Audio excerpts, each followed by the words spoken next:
planting some parsley seed. Now that one's actually reasonably frost hardy, so that's not too bad, but things like basil are relatively Mediterranean type herbs, so they prefer the warmth, but they're fine for indoor sowing.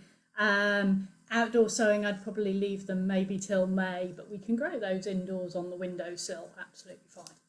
So we'll have a look at basil and parsley. And also it's now coming up to April time, so it's okay to be sowing things like runner beans. We've got runner bean crusader there, and there's loads of these out in the seed swaps around town. And I've also got some French beans. These ones are climbing ones, but there are also some dwarf French beans out in the seed swap areas as well. So a few different types of bean, and mostly they say so indoors April, outdoors maybe May. So I'm going to be starting those for a couple of weeks on the windowsills inside so that I can get some nice early bean crops. We've also got a chance to have a look at potatoes. So I've been preparing some check potatoes, and if you've got any potatoes in your cupboard that look like they're sending out little sprouts, that one has sort of got some little tiny sprouts appearing on the outside. So those ones you can leave on a windowsill to encourage those sprouts to grow green and start to get ready to plant. And then if they're that sort of level after a couple of weeks, then they're definitely ready to plant out. Now, seed potatoes will be more guaranteed not to have any infections. So the seed potatoes that you'd normally get in the sort of gardening aisle at the supermarket or whatever, if you want to guarantee your potato crop. But actually, don't tell anybody, but almost any potatoes that start sprouting, you could give them a go. They're probably going to produce you a bit of a crop in a pot on the patio, something like that. That would be fine. So let's take a look at some of these seeds for today then. So we've got parsley and basil that we're going to take a look at planting to start off with. And somebody even made me a lovely little label there saying parsley on it. How sweet is that? That's lovely. So reusing lolly sticks, good for labels, as well as my my standard, which is to cut up sort of yogurt pots, things like that. You can cut those up to make labels as well. So I'm going to go for potting these into a little seed tray on the windowsill. Again, you can use any of your sort of margarine tubs, things like that.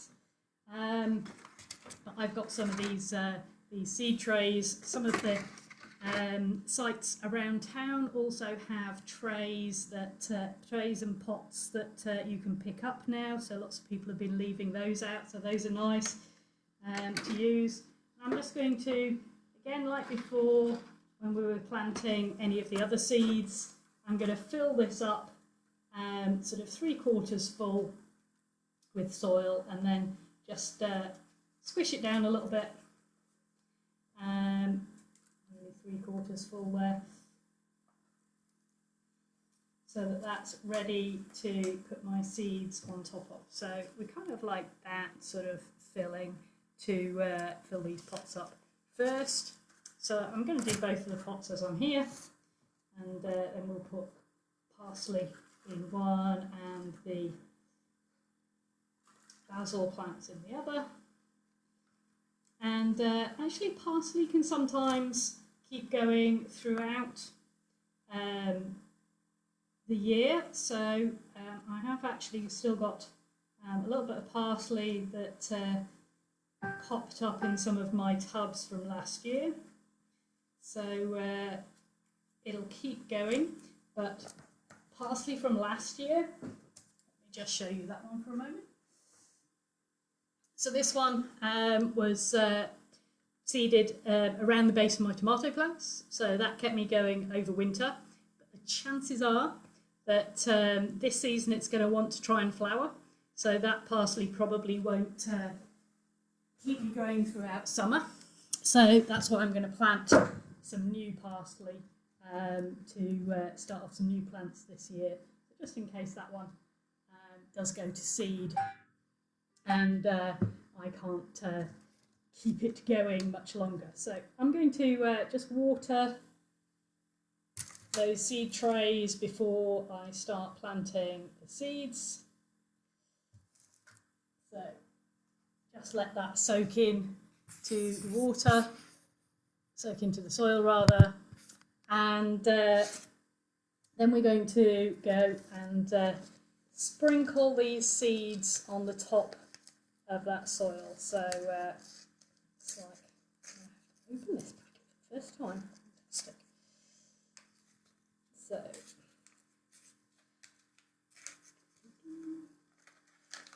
okay, I should have done earlier. So you get quite a lot of parsley seeds in these packets, and what I tend to do is sprinkle it fairly thickly, because you can then sort of take a sort of couple of centimetres square and plant it into a bigger pot later on. You don't have to keep these plants separate. So I'm going to go for a sort of a little handful of seeds there and sprinkle those fairly liberally across the top of the soil there. And then we've got plenty of parsley.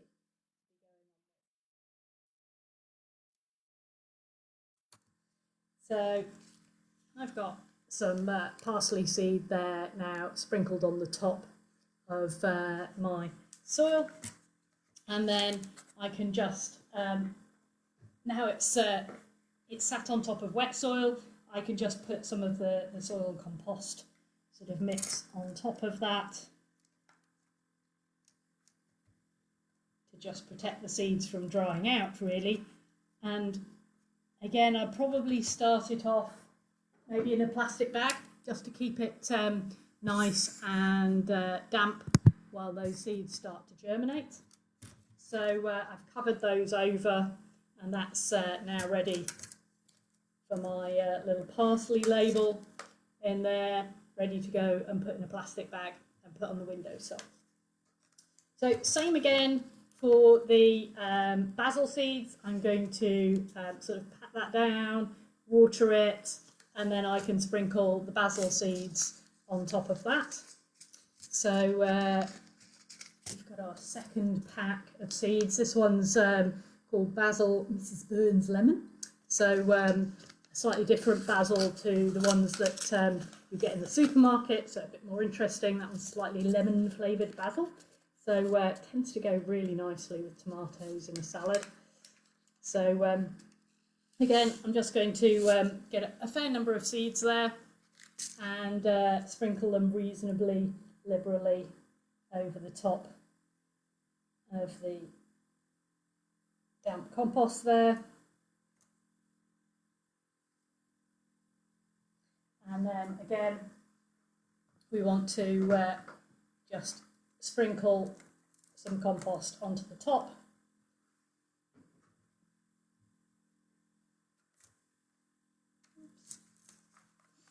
So we're just putting a little bit more compost on the top of that to provide something for the seeds to go up through and support them a little bit. Just going to tap it down just a little bit. And then again, we can go and put both of those two into a plastic bag on the windowsill to start those off growing. Okay, so those are our parsley and basil seeds. Put that back in the packet. And now we're going to take a look at beans. Now, bean seeds are fairly large, but they do usually ask you to plant sort of April onwards. So I haven't been planting these yet, even though they're large seeds. So what I've got in this case is I've got separate modules for these. So you could do just little pots, your little mini filou or little yogurt pots, the little single portion ones. That will be fine. You can grow them in a deeper pot as well, and then they can grow for longer before you need to plant them out. But these are sort of a couple of inches deep, so they'll get the roots at least started. So what I'm going to do with these, I've got 9 by 9, so I've got some climbing beans there and some runner beans. I'm going to start with the climbing beans, French beans, and this one's a lovely mix. So I've got some green, yellow and purple ones in there, and actually the interesting thing is these seeds are actually different colours as well. So I don't know whether you can see those, but the yellow ones have very white seeds. Then you have these little brown seeds where little brown seeds for the green ones, and then the purple beans have quite a dark black seed.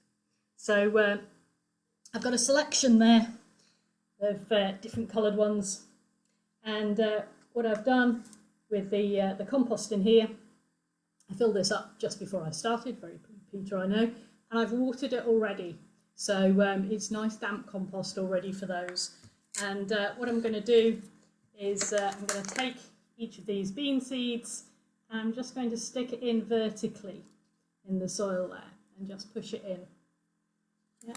So you can put one of these seeds per module in there and just squish it in.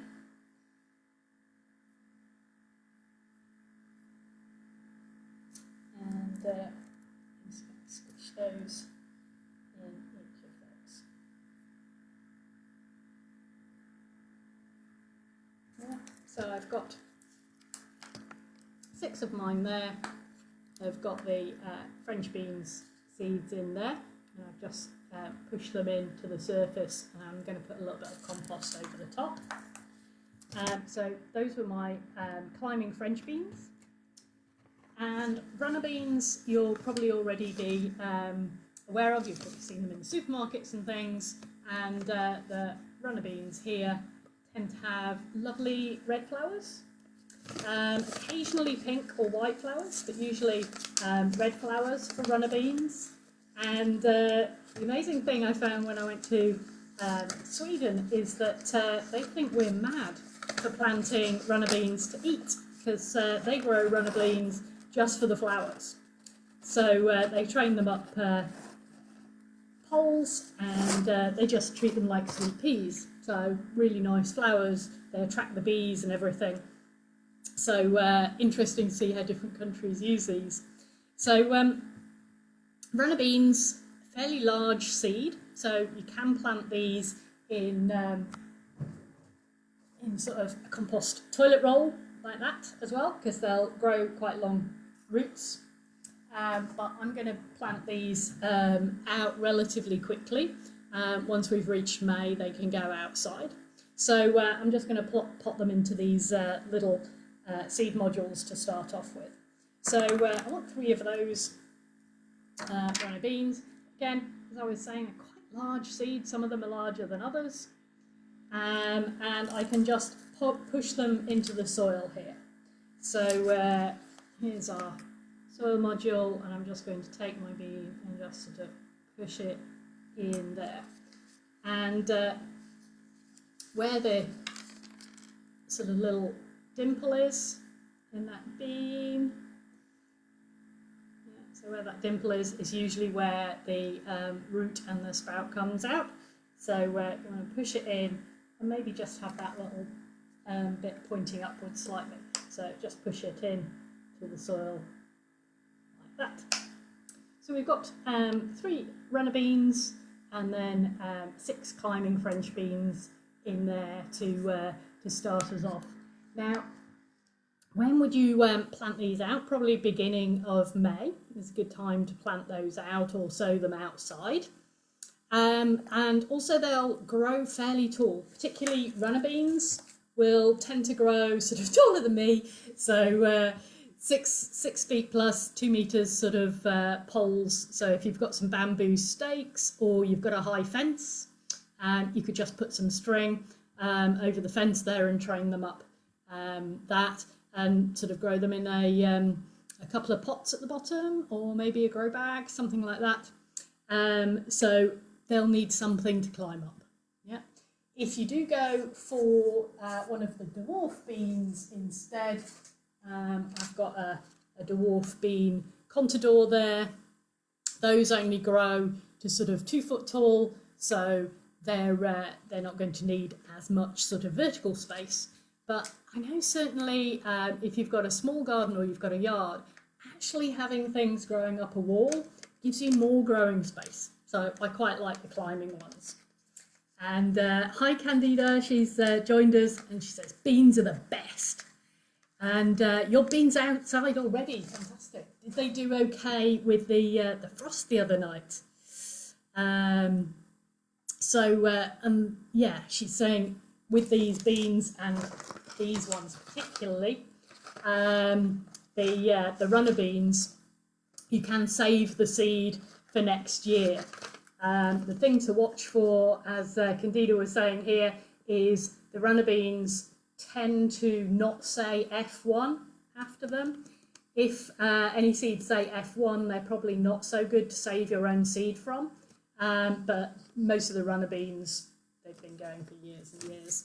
And you can save the seed and you can plant it next year. The French also take these runner beans, and at the end of the season, if you're bored with eating runner beans because you've had such a big crop, you can actually take the dried beans from the pods that have sort of grown a bit too big, and not just save the seed, but you can dry them and use them in stews and things over winter. So you can also use these as dried beans. So great for seed saving, but also worth drying the beans if you do get a big crop. So fantastic, Candida. Thank you for reminding me of that one. That's good. So those are my beans, and I did say I was going to just put a little bit of soil on top, mainly really because I don't want the beans to dry out when those little shoots start coming from the beans. They need a little bit of support, and I don't want the soil to dry out whilst they're actually growing. So I'm going to put a little bit of extra soil and compost mix on the top there. And again, those can be watered on the windowsill for a few days once they've started sprouting. If it doesn't look like it's so I've just covered those up. Doesn't look like those are it's going to be frosty outside. Once they've started sprouting, you can harden them off by taking them outside during the day. If it's not going to be too cold, you can leave them outside once they've started sprouting. So it says plant out in May, so we've got a couple of weeks to let them grow on indoors, harden them off, and then if it's looking nice and warm at the beginning of May, we can plant those out in big pots or in grow bags outside. So those are my beans, and we've got those there. So finally on to potatoes. So what I've got with my potatoes here is I actually got a pack of these ones are main crop, a slightly reddish potato called Rudolph, and I've had them sitting on the windowsill for a few weeks. And the reason for that is it's called chitting, so it allows the little growth spurts coming out of the eyes of the potatoes to actually start going, oh, right, yeah, there's a bit of light, we can actually grow. So we don't want the really big, long, stringy things growing from these potatoes yet, because they're easy to knock off if you're trying to plant them, whereas these are pretty robust. So if it gets some light, it starts forming into these little growth areas, and they're starting to form leaves at the end of these. So this is definitely ready to plant now. And this one that I found in the cupboard the other day had also started to sprout little white shoots, but leaving it in the light there has turned these darker. So it's responding to the light, and that's probably ready to plant in a few days as well. You could put them in straight away, and if they've just got green, white shoots, if you're gentle with them, you can put them into a potato pot as well. So what's a potato pot look like if you're trying to grow potatoes at home? Well, what they suggest is either growing them in a old compost bag or in half a grow bag.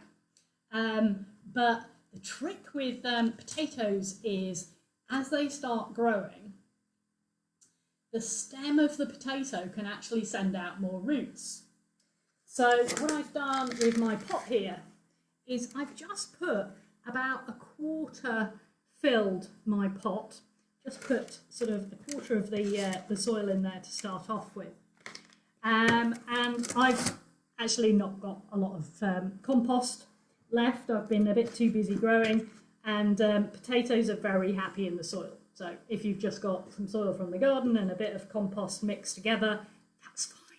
Potatoes will pretty much grow in anything. So I'm going to take one of my potatoes that's ready to sprout there. So it's already got the quite big growing buds coming on there. And those ones are going to be the ones that, that way.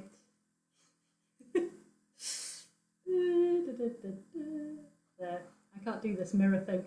You've got quite good growing shoots coming there, and those are going to be the leaves, so they want to be at the top.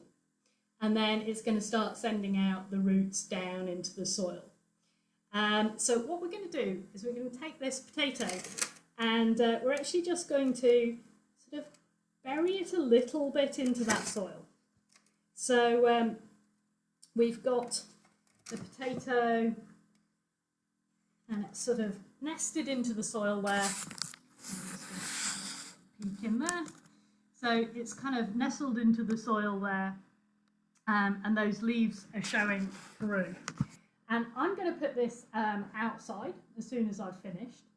I'm going to water it, but not water it massively to start off with, but give it a little bit of water, really to sort of encourage it and make it go, all right, yeah, there is some moisture here I can send my roots out into.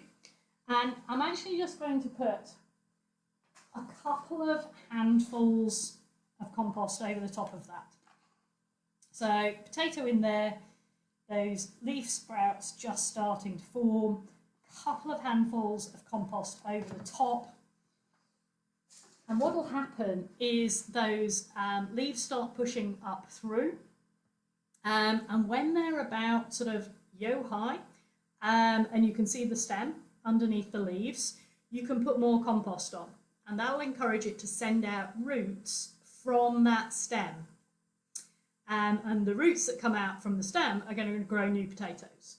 So what we want is for the leaves to still be able to see the light and photosynthesize and generate sugars and energy for the plant. But for the potato to keep filling that compost up along the stem so that it sends out loads of new roots to grow new potatoes in that compost as it starts building up. So my potatoes now disappeared underneath that extra couple of handfuls of soil, and I'm going to leave that outside my door. Potatoes are relatively hardy. They're not going to like a hard frost, but they're going to do fine if it just drops to 1 degree or to 0 for a few hours. They'll be okay. And particularly near a house, they're unlikely to get so cold that they'll get damaged by it. Occasionally I've got too enthusiastic at my allotment and planted them in March, and in that case, if it gets a hard frost, what happens is the leaves actually get frostburnt and they get blackened, but then it just sends out new leaves again. So it'll stall, it'll probably yeah, give it a slightly harder time creating potatoes for you really fast, but they will recover even if they get frosted leaves. So I'm going to leave that potato that's just got a couple of little tiny shoots coming from the eyes at the moment. I'm going to leave that another week or so on the windowsill, but you could plant it like that, it will catch up. But all of these other potatoes that have got slightly longer shoots, I'm going to try and get those in the ground in the next couple of days so that they can get off and running and start producing me some potatoes. So the last couple of things to look at today is how have some of our other bits and pieces been getting on. So the rocket salad and radishes that I planted a couple of weeks ago, they've been sat outside, and even though I'm not growing them on the windowsill, they've still sprouted okay, and they're growing quite nice radishes on that side, and these little seedlings over this side are my rocket salad that's growing. So both of those two seeds are in our seed swap boxes around town. So give those a go. Those can go out on a windowsill or out on the front doorstep or whatever. I've given them a reasonable depth of pot there, but they don't have massively long roots, so they can be grown almost anywhere. And the other thing that has been growing has some of my courgette and squash seeds. So this one particularly is getting a little bit large for the tiny pot that it's in. And I was telling you the other day to watch out at the bottom here to see whether there are any little shoots coming out of the bottom. And this one has got a telltale little white shoot coming out the bottom, so this one's going to want to be potted on again soon. So that was one of my cucumbers that I planted right at the beginning, so 4 weeks ago. So when we first went into lockdown. So that's one of my cucumbers from then. It's doing pretty well. But this courgette plant is still in its little pot. It wasn't the first one to start growing. So what I'm going to do is I'm going to put it into a slightly bigger pot. So it's only got about 2 inches or so of pot here. So I'm just going to squeeze that and lift it out and put it into its new pot.